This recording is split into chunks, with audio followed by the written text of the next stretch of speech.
And so what I did was I started to design haircuts. And one haircut I had was the old man. And I shaved my head up here just like this. I did this. And I would keep the hair on the side like an old man has. And one time I shaved my whole head and had a reverse part. So I had hair up here and it kind of zigzag. So I did things to be this cool, crazy, kind of like creative kid. You know, like Crisscross came out. I was crazy, man. But I was a crazy cool kid in school. So I look in the fucking mirror, I see this letter, I'm fucked up, and I'm like, you know what, man, no one's coming to help me. In this mirror, it wasn't my mom, it wasn't Principal Freeman, it wasn't my dad, it was me.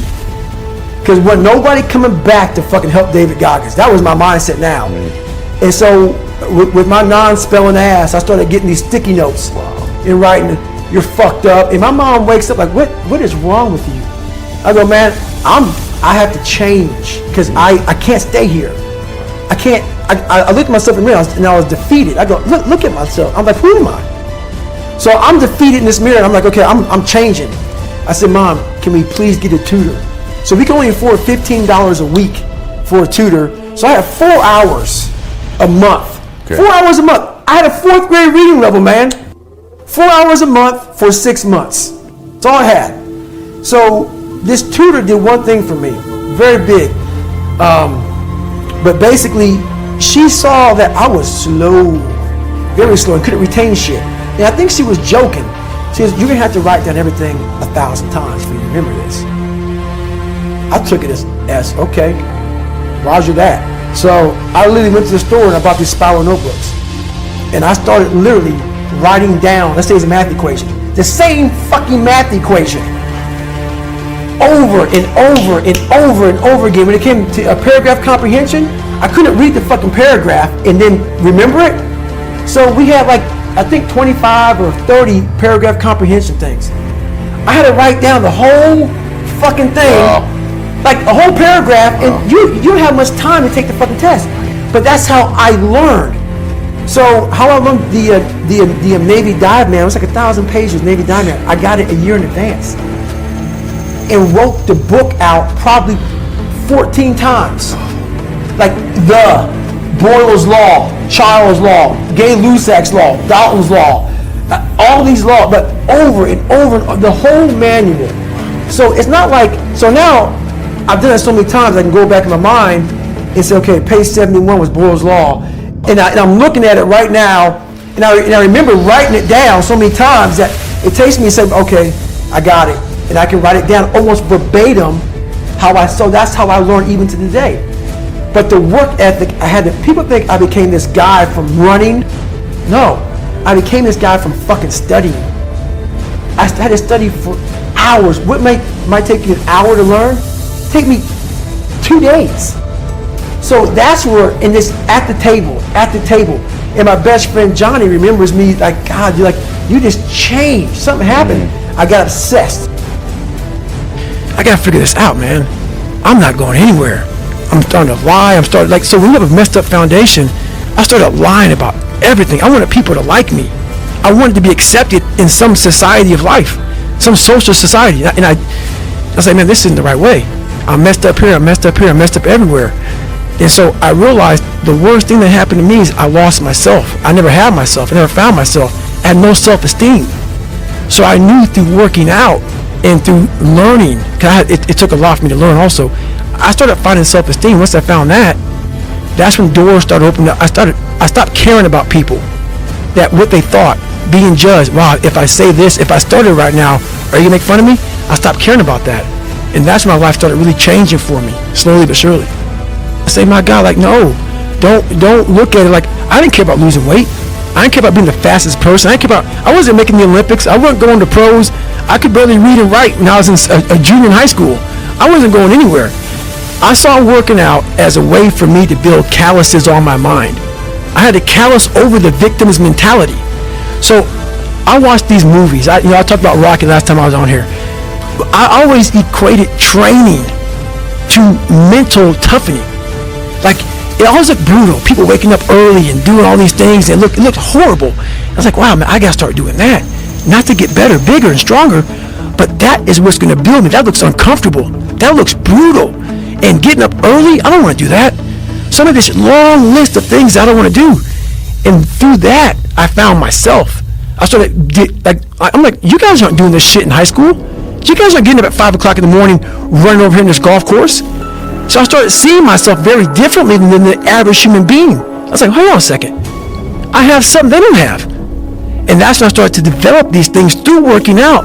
It was this great, never-ending work ethic. And through work ethic, I developed self-esteem.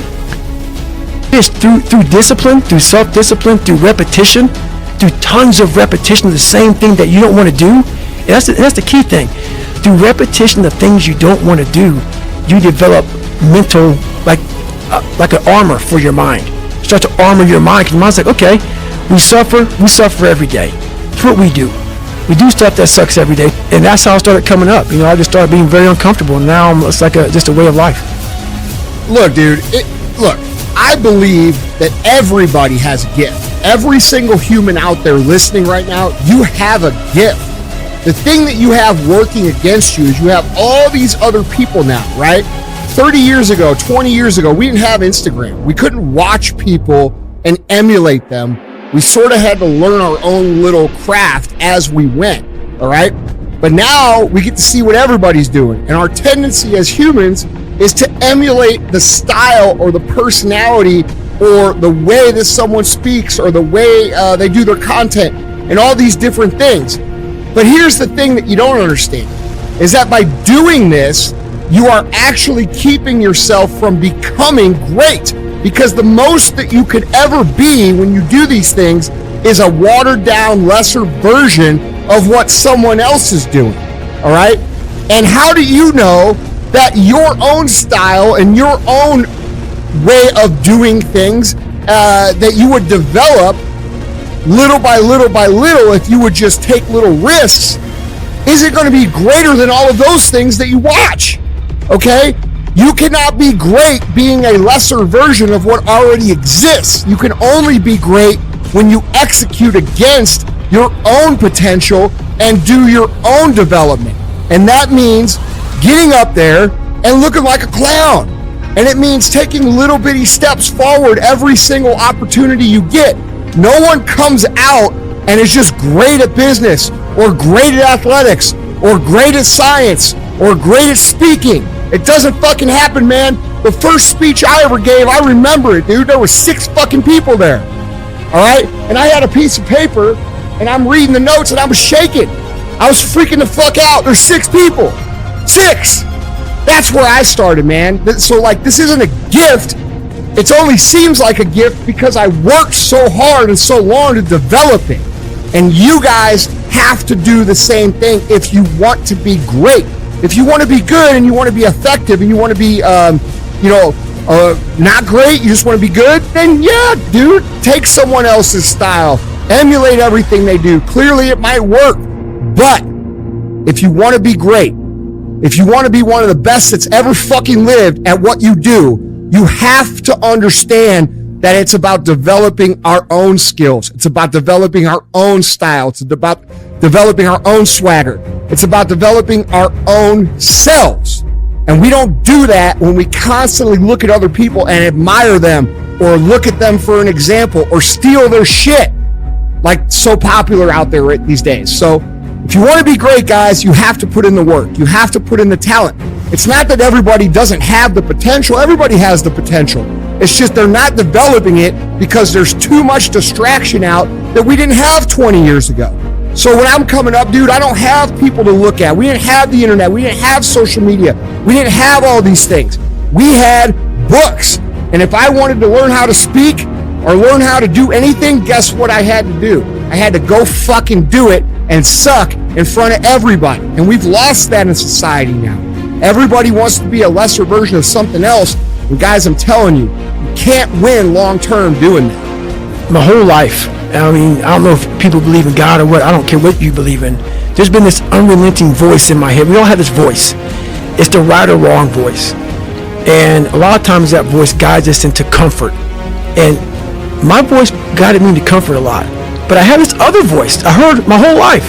Say, hey, motherfucker, what are you doing? Nah, man, we gotta go over here.